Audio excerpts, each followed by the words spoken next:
y'all, I don't know why this decides that it's going to. If y'all know why, please tell me. I guess I need to go to the person I bought the camera from and get some information or look it up online or something. But it decides that it's done. And it's not out of time. It just decides it's done. And it's not the disc.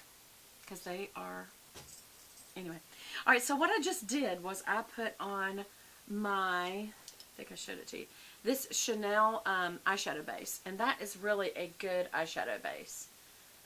It's like an Urban Decay Primer Potion or a Too Faced Shadow Insurance, but I actually like this better. I know you're like, Belle, quit liking Chanel. I just do. It does seem better. I did already put on my lipstick, by the way. I guess y'all noticed that. And that is another Chanel product, but it's the Soft Rose lipstick. It's lipstick on this end that lasts for hours, and then you set it and give a high gloss and moisturizer with this end, and it just, nothing's that is good. Okay. So, I would like to say that I also tried this. This is called Arc de Triomphe. This is from Soap and Glory, and it's a two-ended shaping and highlighting brow crayon. And I had that in my purse. So, I'm going to do a changeover purse and let y'all see me do it because, oh my gosh, this thing is so huge. And I just thought I should show you. This is my Gucci that I got from Tradesy, I think, or was it the Real Real? I think this was from Tradesy. And it's a vintage Gucci. And you guys, it smells vintage. I mean, it doesn't smell like leather. It smells like, I don't know, it kind of smells like old leather. But it's, I don't know, it's like my old lady purse. But it's almost the size of a briefcase. But I love it. I love the color. There is no better fall color than that. Just yummy. It's almost like a caramel, dark caramel brown. But anyway, so here's the product. And on one side, it's got a brow shaper. And on the other side, it's got a highlighter. So before I do anything, I'm going to go ahead and put this on, put this under the brow, right there. And what that does is just kind of make it brighter. And that's also, I feel, a good thing to have on, because it's waxy. It's a good thing to have on before you put your eyeshadow on, I think. And again, also on the inner corner, same thing. Just very good to have on in there. It just wakes up that inner corner, which makes you look more awake, makes you look younger, blah, blah, blah. This helps define the arch as well. It's also just really good for as a base for the highlighter. You do not have to do this extra step at all. It's just if you really enjoy makeup application and you want to. Okay. Also, I'm going to go ahead and do the brow itself with this. I have not tried this product, so here we go. So I usually do the underside right above where I just was. Get that base, and then a few little wispies right in the front. Not too much, because you want to build it through here, right here, midway. And then I'm going to build the arch up. So I'm starting back there. And going just one little kind of motion right in front of the other. I start where I want to be and go down, like that. And that makes it look a little more like hairs. Now, when people say it looks a little more natural, if you do this, I don't think there's any natural to it. I don't. You look like you've built your brows. They'll look more polished, more professional, but they will not look natural. Everybody can tell when you've got something on your eyebrow. So, natural's not what I would call this. Does it look a little less artistic? Yes. You know, there's people who do brows that's actual artwork, if you ask me.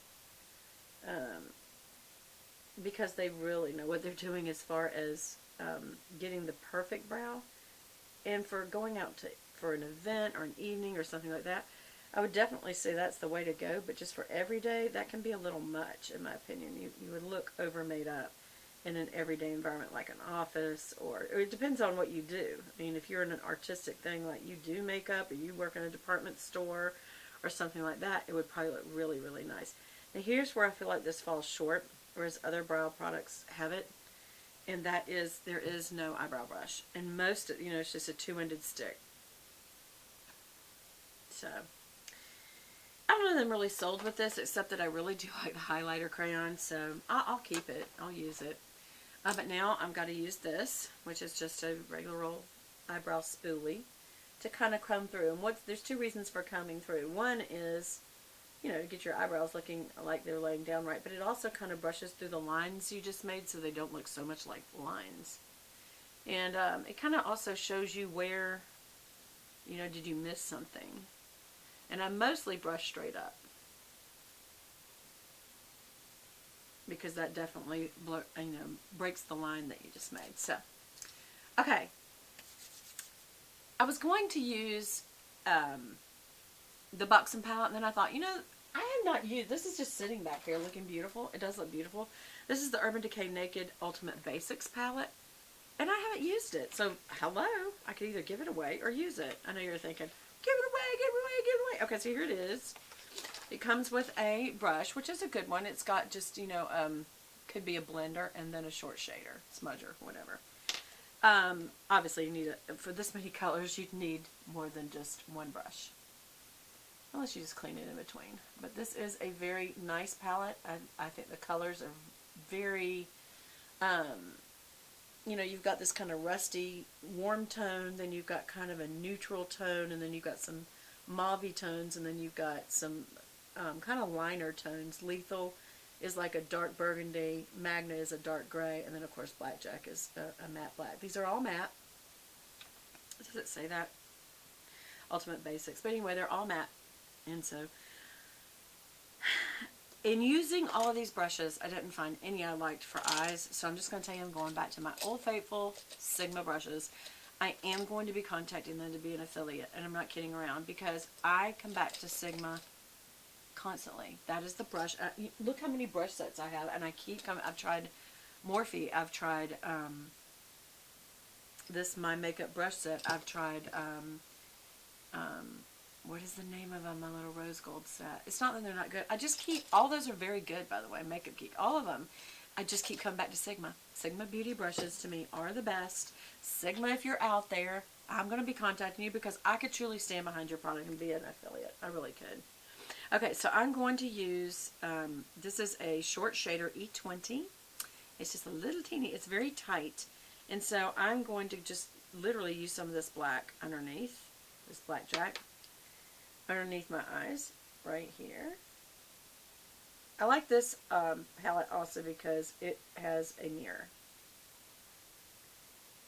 And that is helpful, rather than having to go get a mirror. And I'm just kind of dragging like a smudger or a short shader normally. I'm just dragging this color through the under lashes so that it kind of gets in between the lashes and shades them, but also almost acts like a little liner. I'm going to do it up here too. Just kind of get in between the lashes. Just kind of get to brush them. And right now, if I needed to, but I've done it another way, I could just take this and swirl it through the underside up to the brow, and it just kind of reinforces. Since I have black on the brush that's almost all gone, I got to be careful when I do this, but I did kind of feel like I needed to touch it up a bit. I wasn't totally sold on the Soap and Glory stick as far as the color.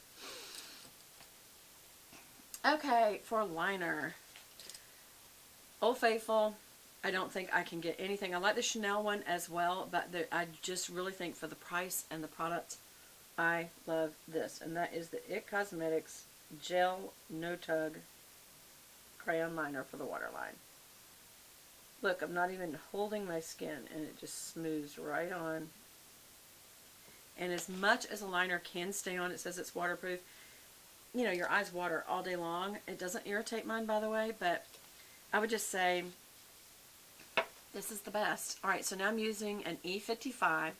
That's a regular shader brush, and I am going to use this, let's see, I'm going to use this Blow color. And I am going to tip off, because I have this base on. This should show up quite a bit. And because Urban Decay typically is a pretty good eyeshadow as far as pigmentation and coverage. And use that same color on the inner corner, just straight up and down on the tear duct, and that gets the upper and the lower and this inner area. And then I kind of blend it out towards the lid a little. Straight up and down, just like that. Because this brush lends itself, to, because of its shape, to do that perfectly. Sometimes when you go back and forth, it fills the pores in good, so this will stay on better. Like I said, we already had a great situation going there. Okay, now I'm using my favorite Sigma brush, the large fluffy E50. Look how wide that is. And I'm going to go into this shade right here called Faith. That's interesting. Of all the titles they have, they've never had anything like that. Of course, it doesn't say Faith and what. And this is where I just give myself, some people just go over the whole eye. I don't bother with that up in the brow area because I'm just going to come over that with a highlighter. So this, I basically just start on the outside and then work inward. And this is kind of my background color, or my blending transition color. And that just gives me a backdrop for what I'm going to put anywhere else. Of course, I will need to clean that up, and I know that. I know. So here we are, over here. And I have a scar right there, so things, for whatever reason, don't stick as well to the scar, so I do have to kind of work that area right there. I don't know why that is. I guess because the skin texture is different. Okay, then I'm going to use an E45. Somebody's bothering the dogs. And I'm going to use this color Lookout right here. And I'm just going to kind of twirl the brush in that, tap it off, and just put it on the outer area and then just look up so that this only stays in the crease. When you do that, if you do like this, it'll go everywhere, but if you do that, the brush kind of stays in the groove of the crease itself. And so you can just, that way it doesn't have so much fallout. And then I just kind of do a little circle right there. And see how it drops more right there when I do that, and I kind of blend that out. Go back and blend that out. And it just gives some dimension. You see there's a little bit darker color in the crease and in the outer corner of the upper lid. So again, I put down right there. Wherever you put down is where you're going to have the most. And then look up, and that kind of grabs the brush so that it doesn't go all over the place. It just stays in the crease. That's one little trick to keep it in the crease.